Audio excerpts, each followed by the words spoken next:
paglalakbay ng inyong diwa. Pagsaksi sa mga pangyayaring hindi mo sukat akalain.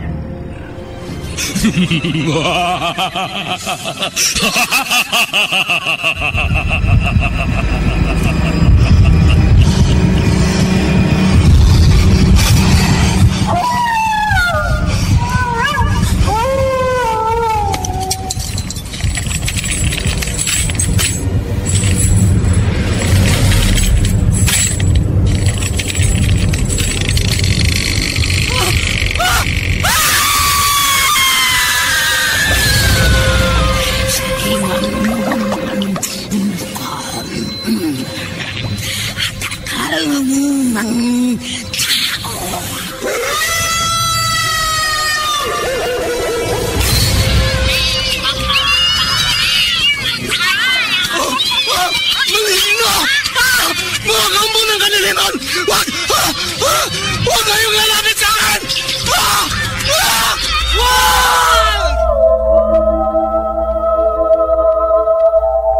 Mga kababalaghang hindi kayang tanggapin ng inyong isipan,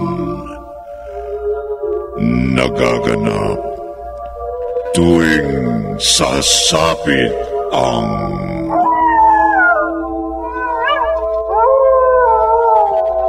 gabi ng lagim.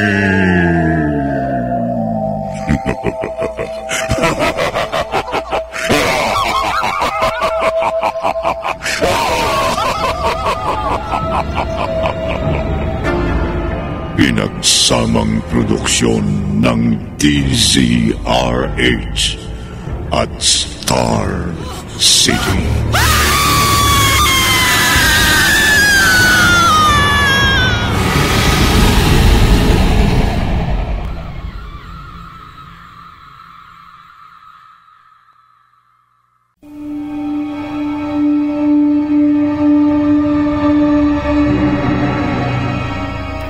Magandang gabi, kaibigan. Kagabi, matapos makapanganak, pinagkaguluhan ng mga taga-media si Ivana at ang sanggol. Agad silang itinago ni Jobber sa mga ito. Umaga, habang nag-uusap ang magbayaw na Philip at Jobber, may nakita silang bata sa loob ng bahay. At nang tanungin ito, nabigla sila sa sagot. Sa sala, sinaway ni Aling Rosalia ang batang si Miko na naging sanhi para atakihin ang matanda sa puso. Narito ang ikalima at huling bahagi ng ating tampok na kwento sa linggong ito na pinamagatang Binhi ng Dilim.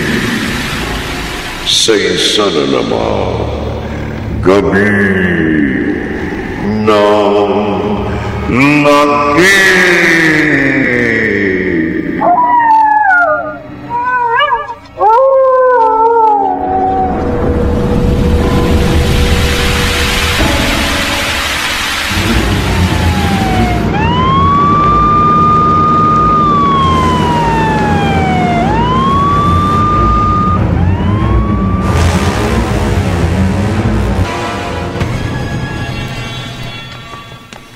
Ano nangyari?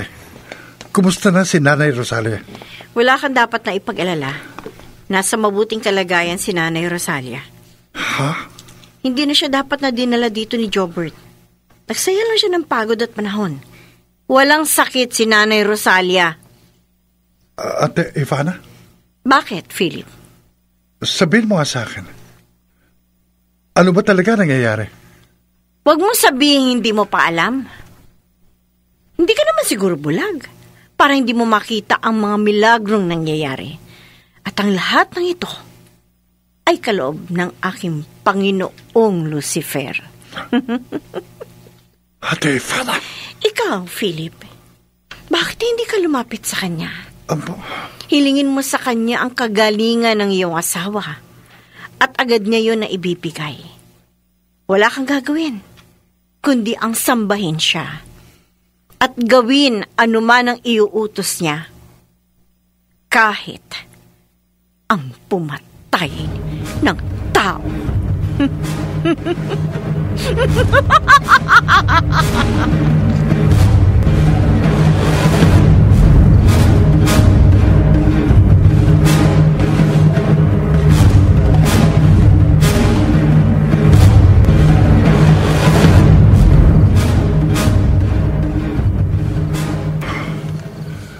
Malaking kabaliwan ang nangyayaring ito.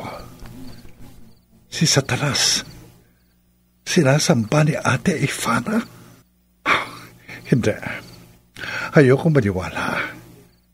Pero sa mga nangyari, posibleng totoo. Pinamamahayanan na ng Diablo ang bahay nito. Hindi maaari. Kailangan matapos ng kalokohan ito. Kailangan gumawa ako ng paraan. Ano? Teka. Ang Nanay Rosalia. Siya yung kumakanta. Paano? Nanay Rosalia? Oh, Philip. Gising ka pa? Magaling na ho kayo? Ay, oo! Magaling na ako. Wala na akong sakit. Pinagaling na ako ng Panginoon. Nanay Rosalia? Lubos ang pasasalamat ko sa kanya. Kaya marapat lang na siya isambahin ko. Ang Panginoong Lucifer!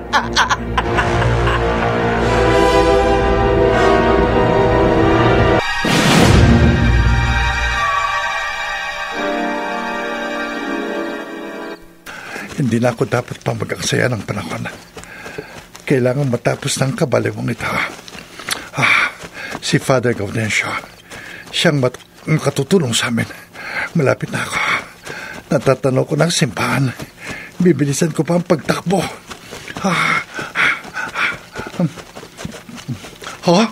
Anong... asong itim. Napakalaki. At nakaharang sa daraanan ko. Galit na galit siya at papalapit sa akin. Sinusugod na ako. Hindi! Hindi!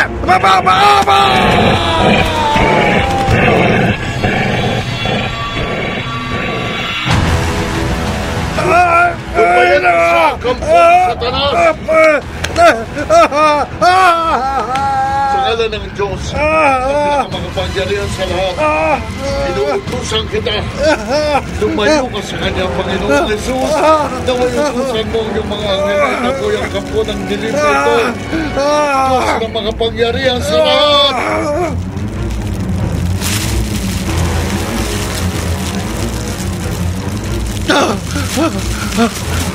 Father Gaudencio, salamat. Salamat po, salamat po. Dininig tayo ng Diyos. Wala nang katapon ang kanina. Halika. Kailangan natin magmadali upang tapusin ang kampo ng kasamaan.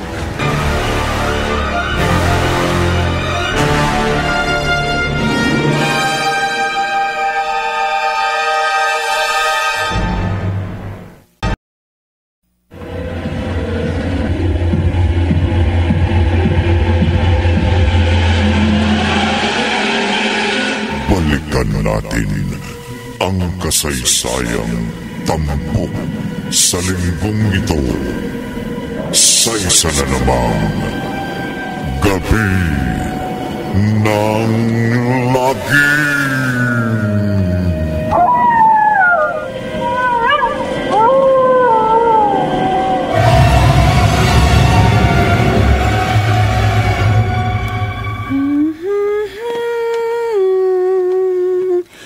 Tulog na, baby ko.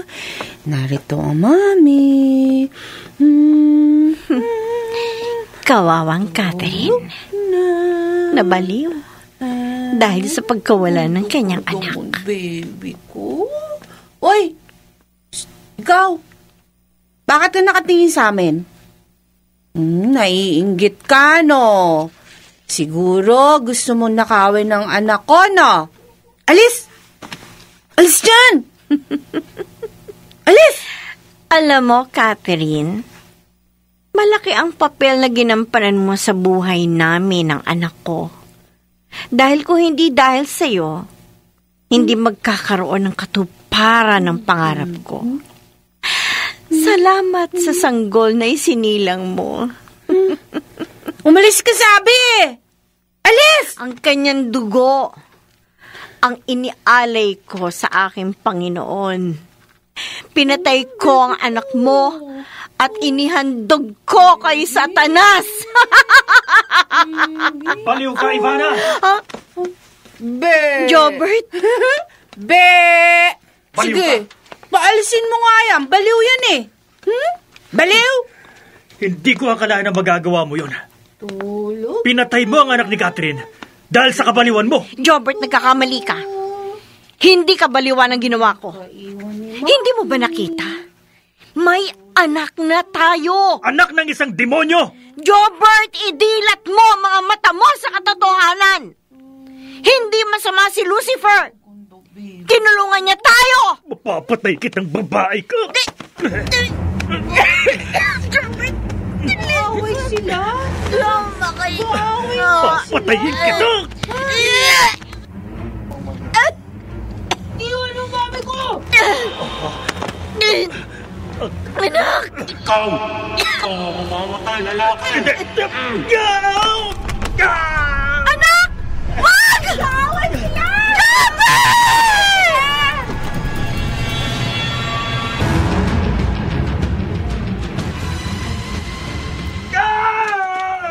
Oh, Father Gaudencio, si Kuya Jofert. Bilisan mo, Philip.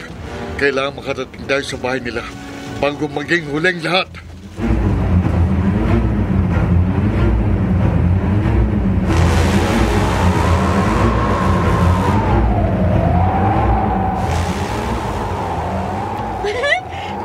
Anong ginawa mo sa daddy mo? Bakit mo siya sinaktan? Ikaw ang napastangan na yan. Ha? Anong sinabi mo? Ang aking ama ay hari ng kadiliman. Si Lucifer. Ako ang binhi ng kadiliman. At dapat sa kanya mamatay at sunugin sa impyerno. Tumigil ka! Huwag mong gawin yan! Walang maaaring pumigil sa akin. Inuutusan kita! Huwag mo akong utusan dahil ikaw ay alipin ko lang. Ano? Kayong lahat ay alipin ko. At sino mang susuway sa akin ay parurusahan ko. Kahit ikaw, Ivana. Miko? Tumigil ka sa iyong kahibangan, pinihin ang dilim. Pare. Isang pare. Ano ba gagawa mo laban sa akin, mortal? Father Gaudencio! Father Gaudencio! Nagliliyab ang kanyang mga mata at lumulutang siya sa akin! Huwag kang pasisindak dahil nasa panig tayo ng liwanag. Hangal. Mga hangal. Wala kang magagawa laban sa aking kapangyarihan. Mamamatay ka! Natatangay ako ng hangin. Father! Oh! Kumaanag siya sa lupa! Anak! Wag! Patapusan mo na! Paring Inoting! Diyos na pinakamapangyarihan sa lahat, nagtitiwala po ako sa inyo. Iligtas mo po ako ang sandahayang ito sa kamay ng Diablo. Nagsusumamo sa iyo ang makapangyarihan sa lahat. Anong? Iligtas mo po kami, Diyos ko. Liwanag! Saan galing ang liwanag nito? Ang init! Masakit! Ito masakit!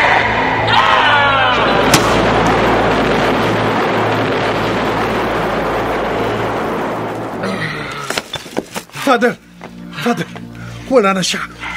Tinalo mo ang kampo ng dilim. Sinupil siya ng Panginoon. Hindi niya hayaang maghari ang kasamaan sa mundong ito. Nanaig pa rin ang kabutihan laban sa kasamaan.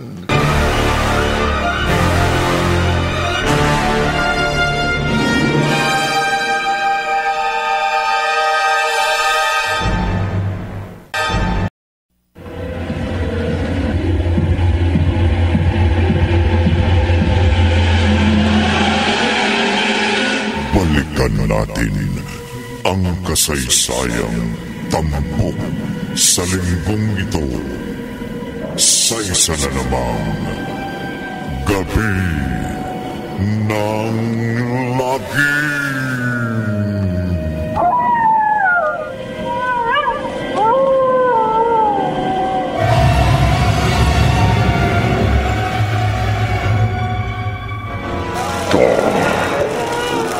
Bigula naman ako. Binigula naman niya ako. Hindi maaari ito. Hindi ako susuko. Ako dapat ang manaig. Akin ang mundo. Ako ang kanilang Panginoon. Hindi ako papayag na matalo. Hindi ako titigil. Ipakikita ko sa kanya na ako ang pinakamakapangyarihan sa lahat. Ako!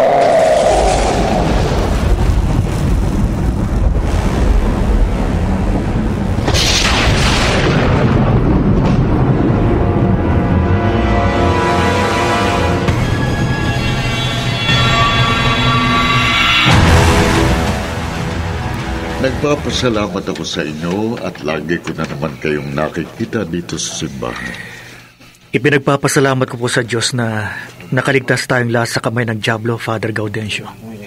At ipinagdarasal ko rin na sana tuluyan ang gumaling ang asawa ko. At pinatatawad ko na rin si Ate Ivana. Tama ng pagbayaran niya sa loob ng piitan ang kanyang kasalanan. Gagaling ang asawa mo, Philip. Magtiwala lang tayo sa Diyos. At si Ivana, Diyos nang bahala sa kanya. Father, tulungan niyo ako.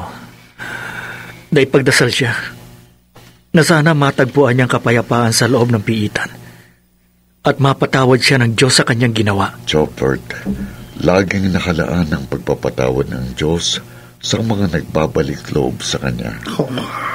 Kung bukal sa loob ni Ivan ang kanyang pagsisisi, tiyak na mapapatawad siya ng Panginoon. Amen.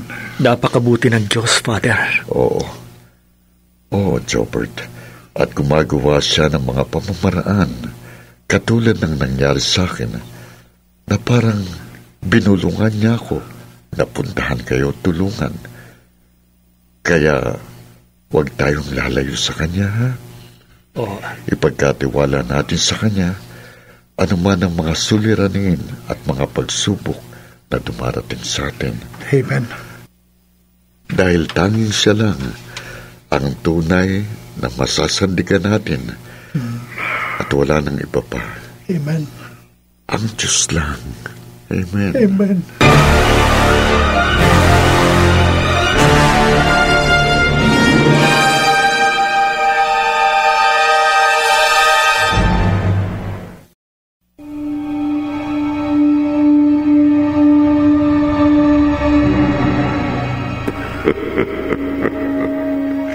Ikaw, kaibigan, kanino ka nagtitiwala? Sa dilim ba o sa liwanag, mag-iingat ka. Baka mali ang iyong mapili. Tiyak na mapapahamak ka. Dito natatapos ang ating tampok na kwento sa linggong ito na pinamagatang Binhi ng Dilim. Sa isa na namang Gabi ng Lagi.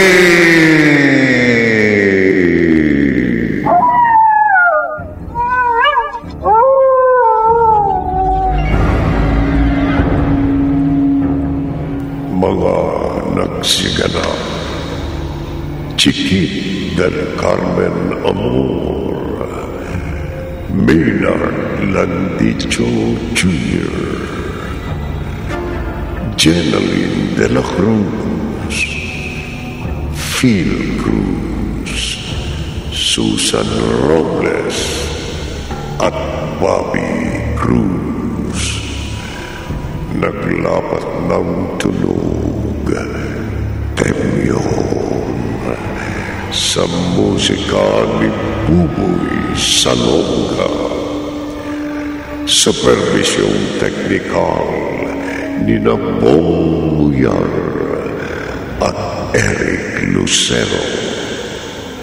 Isinulat ni Maynard Landicho Jr. at sa direksyon Leonel Benjamin. Gabi ng Lagi.